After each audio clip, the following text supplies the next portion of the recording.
સુરત શહેરના ઝોન 3 વિસ્તારમાં આગામી તાજિયા વિસર્જન જુલુસમાં પોલીસ વહીવટીતંત્ર દ્વારા વ્યાપક સુરક્ષા ખાતરી કરવામાં આવી છે। આ અંતર્ગત વરિષ્ઠ પોલીસ અધિકારીઓની હાજરીમાં મુંબઈ વડ 3 રસ્તાથી માંડીને વરિયાવી બજાર અને હોળી બંગલા સુધીના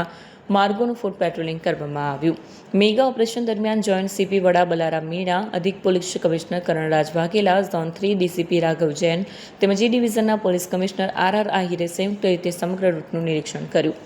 પોલીસ ટીમે મુંબઈ વડ 3 રસ્તાથી શરૂ કરી મોટી ટોકીઝ 4 રસ્તા, ઝાંપા બજાર 4 રસ્તા, નવાપુરા ટાવર, રાજમાર્ગ થઈને ભાગળ 4 રસ્તા સુધીનો સમગ્ર વિસ્તાર કવર કર્યો। ત્યારબાદ જૂની લાલગેટ 3 રસ્તા, ફાયદા બજાર 4 રસ્તા, ક્રાઉન ડેરી 3 રસ્તા થઈ મુગલીશરા એસએમસી ઓફિસ, ત્યાંથી વરિયાવી બજાર પોલીસ ચોકી, હોડી બંગલા 3 રસ્તા અને અંતે હોડી બંગલા કોહિનૂર એપાર્ટમેન્ટ સામે આવેલી નગર પ્રાથમિક શાળા સુધી પગપાળા તપાસ હાથ ધરાઈ।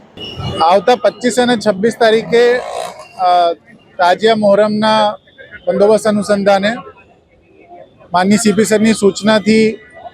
સિટીના અલગ અલગ વિસ્તારોની પોલીસ અને સાથે ખાસ કરીને જે રૂટ છે એ રૂટની રેકી અને એમનું એક એરિયા ડોમિનેશન એક્સરસાઇઝ કરવામાં આવી રહી છે, જેમાં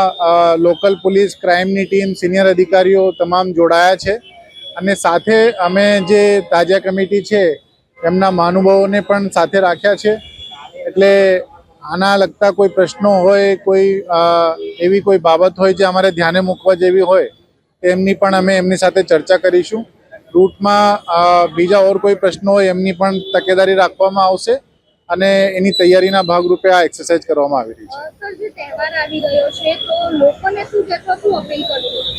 અમારી એક જ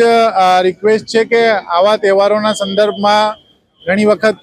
સોશિયલ મીડિયાના મારફતે અથવા તો ઓર કોઈ બીજા ચેનલ મારફતે કોઈ અફવા ફેલાવવામાં આવે અથવા તો કોઈ એવી બાબત મૂકવામાં આવે તો એમાં જે ઓથોરાઇઝ એજન્સીઝ છે એમના જ વર્ઝન ઉપર જવાનું અને સાથે સાથે એવી કોઈ બાબત હોય તો તાત્કાલિક અમારે ધ્યાન દોરવાનું, જેનાથી આપણે એનો યોગ્ય નિકાલ કરી શકીએ।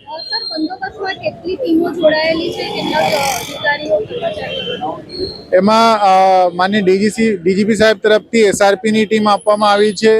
લોકલ અલગ અલગ ટીમો બનાવવામાં આવેલી છે, પોલીસ સ્ટેશન વાઇઝ પોલીસ ટીમો છે, ક્રાઇમની ટીમ્સ છે અને આખી સિટીમાંથી બંદોબસ્ત કાઢીને લગભગ 3,500થી વધારે પોલીસ અને તમામ અધિકારીઓ આ બંદોબસ્તમાં જોડાશે।